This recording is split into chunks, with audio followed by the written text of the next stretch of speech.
Hello, my name is Andrea Furia-Helms. I am the Director of the Patient Affairs staff in the Office of the Commissioner at FDA. I'd like to thank the International Foundation for Gastrointestinal Disorders for inviting me to participate in your 2020 virtual advocacy event this year. During this presentation, I will cover ways the FDA includes patient and advocate perspectives in our regulatory activities. I will also share opportunities available to you to engage with FDA, to have your voice heard, and also sharing resources that may be helpful to you. Next slide, please. So let's start with why we feel hearing from patients and caregivers are really important. Patients and caregivers provide insight and issues, needs, and priorities that are important to patients and their family members. They have diverse opinions and experiences that shed light on risk tolerance and potential benefits. And of course, let's not forget the real-world experiences in the real-world settings, reminding us that there is a huge human element to this. So ultimately, patients are at the heart of FDA's work and activities. Next slide, please. Now about this slide. It's a little busy, but it's not meant to really go through every little detail. It's only meant to demonstrate that the ongoing patient engagement activities at FDA and how they've been increasing over the last 30 years.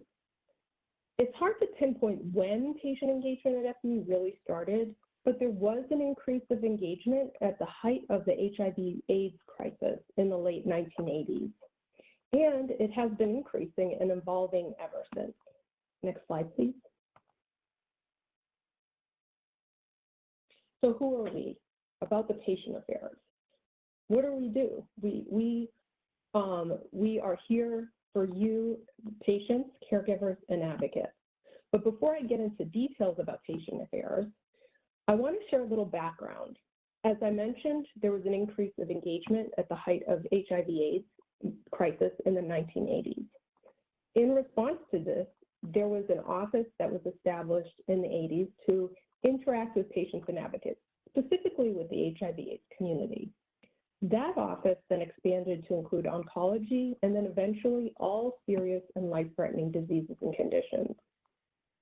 In more recent years, center-specific patient engagement components have been established as each center, and those centers are focused on biologics, drugs, and devices. So each center has issues unique to the products they regulate. Patient Affairs was established in late 2017 after a trans FDA study on patient engagement activities determined a need for a cross-center effort at the commissioner level with a focus on cross-cutting issues and to be a central entry point or front door, if you will, for patients who do not know where to begin in contacting the agency. So we work closely with the medical product centers, and as I mentioned, that's drugs, biologics, and devices, but as well as other offices. And we collaborate with patient communities, we enhance patient engagement efforts, and ultimately we find ways to include patient perspectives in FDA's work. Next slide, please. So these are some of the programs and activities I'll highlight. The FDA EMA Patient Engagement Cluster, the Patient Engagement Collaborative, FDA's Rare Disease Patient Listening Sessions, and how we're enhancing our communications. Next slide, please. We often hear, why doesn't FDA and EMA collaborate more? Well, we actually do. EMA and FDA established a number of clusters over the years. And because patient engagement is a priority for both agencies, and after a mutual fellowship exchange between FDA and EMA, the Patient Engagement Cluster was established to share our approaches for engaging and involving patient stakeholders, high-profile topics of mutual interest, especially those with potential high public interest. And we talk about priorities and goals for our continued collaborations to always enhance engagement activities. At the bottom, I'll just note that at the bottom of the slide, I'll note that there's a reference for you And it's an article that we published for you if you're interested in our mutual learnings and what we've implemented from them. Next slide, please. So now I'll talk a little bit about the Patient Engagement Collaborative, or as we call it, the PEC. The PEC is a collaboration between the FDA and the Clinical Trials Transformation Initiative, also known as CITI, through our public and private partnership. It is comprised of an external group of patient organization and individual representatives to explore topics about enhancing patient engagement in medical product development and regulatory discussions at FDA. The first cohort decided they wanted to focus on communications, so they have been helping us to improve our For Patients webpage. Now we're in the process of discussing a program to educate patient communities about the FDA, what we do, and how patients can get involved. So there were several drivers to establishing this PEC. First, FDA listened to our stakeholders.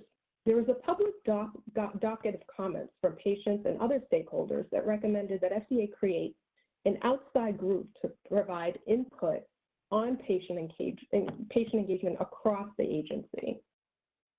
And then there's the laws.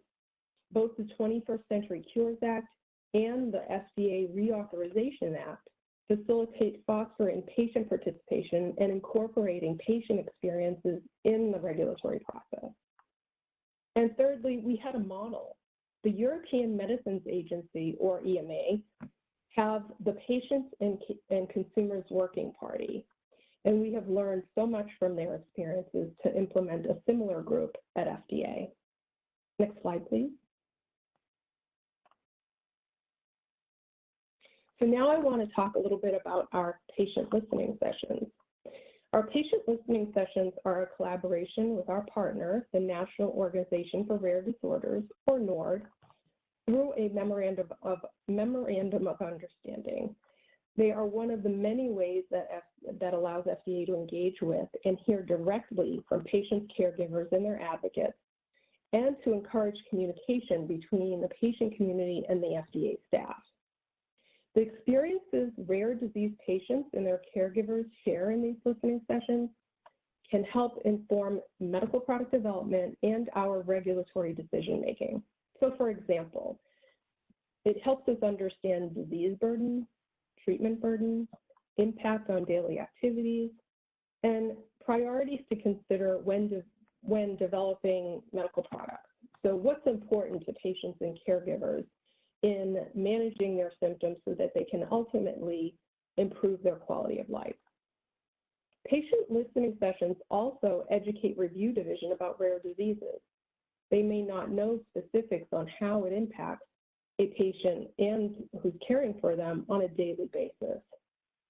It also helps patients and their advocates understand FDA's work just by participating.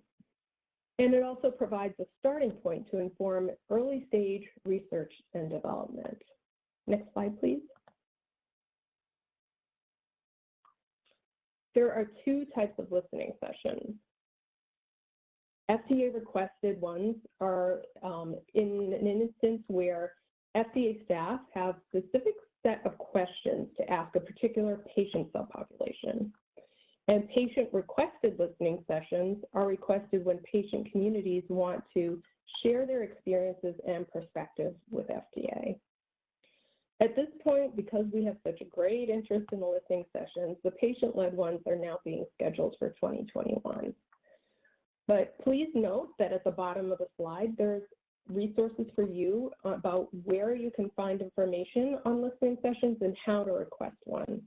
And there's also the meeting summaries of those that have been conducted since we started. Next slide, please. So we heard loud and clear from our patient stakeholders that there was much confusion about where to begin in finding information and contacting FDA. So we're working on improving our FDA's For Patients webpage, which I mentioned earlier. And we're currently doing that with the Patient Engagement Collaborative. The improvements are based on a web assessment that was done through interviews with patient community representatives. We also want to keep connected with you. So we have a Twitter handle. So we share information about FDA safety announcements on Twitter, or where patient affairs staff is maybe at conferences or attending a meeting, or where we're speaking at, and then maybe some even possible webinars we're conducting. We have an educational webinar series called Patients Matter, and this is to help patients and caregivers better understand FDA, our programs, and how you can get involved. We also manage a large database of patient advocacy organizations, and we use this database to send out targeted emails to patient communities on relevant FDA-related communications to the stakeholders. Next slide, please. And so this is a web form that we created, and it's called Patients Ask FDA. So because we heard loud and clear from patient stakeholders that it wasn't so easy to know where to begin in contacting FDA, we worked closely with the medical product centers in creating this web form for patients and their advocates to submit questions or even meeting requests. As I mentioned, the patient portal is called Patients Ask FDA, and it really expanded on an already existing system, Request a Meeting on Drugs, that the Center for Drugs has previously developed. So I always want to say thank you for CEDAR to that.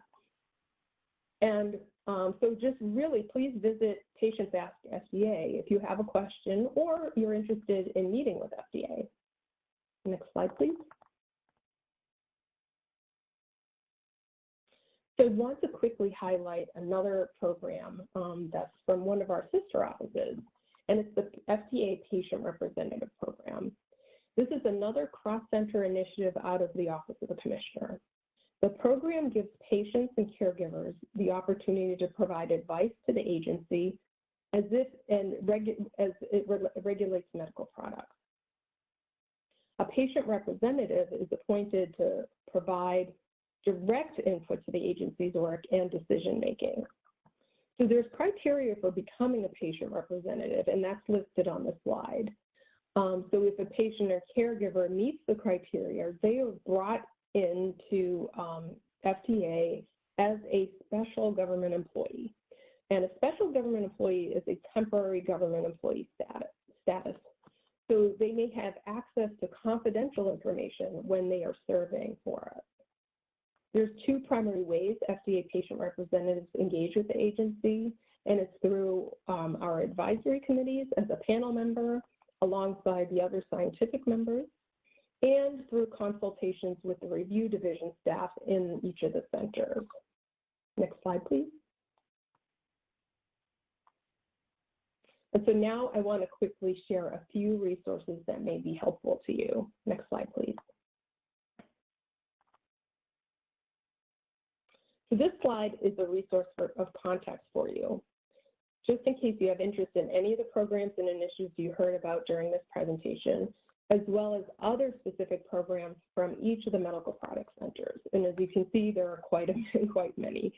So if you don't know where to begin, you can start with the Patients Ask FDA. Next slide, please. I wanted to share this information with you because it's a very timely situation and it's relevant right now to all of us. As you may have noticed, there's a lot of new information constantly coming out of FDA regarding COVID-19. You can find this information off the main FDA.gov web page, but because it is quite overwhelming for patients and their caregivers to find information relevant to them specifically, we created a COVID-19 resources webpage specifically for patients. It's updated daily, so check it out. And you can access it by going to the For Patients landing page, which I have an arrow going to, and it's fda.gov/patients. From there, click on COVID-19 resources for patients. Next slide, please. MedWatch is the FDA's medical product safety reporting program for health professionals, patients, and consumers. You really should report issues with medical products that you observe or experience to MedWatch. And some examples are unexpected side effects or adverse events. That could include like skin rashes to more serious complications. Product quality problems, such as information if a product isn't working properly or if it has a defect. Product use, medication errors that can be prevented. So for example, you might choose a wrong product because the label or the packaging looks really similar or have a similar brand or generic names. Also to report are mistakes that are caused by difficulty with a device due to hard to read controls or displays, which may cause you to record test results that are not correct. And therapeutic failures, meaning problems such as when medical products do not seem to work as well when you switch from one generic to another. Through MedWatch, you can also sign up and stay informed about safety issues related to medical products. So for more information, go to www.fda.gov/MedWatch. Next slide, please. And lastly, because you know we love acronyms, I wanted to give you a reference for those that were used in this presentation today. Next slide, please. So I hope this information was helpful for you. I hope it helps you navigate FDA, but this is my team, the Patient Affairs team, and just remember, when in doubt, contact us. We are always happy to help and we're here for you. Thank you for your attention.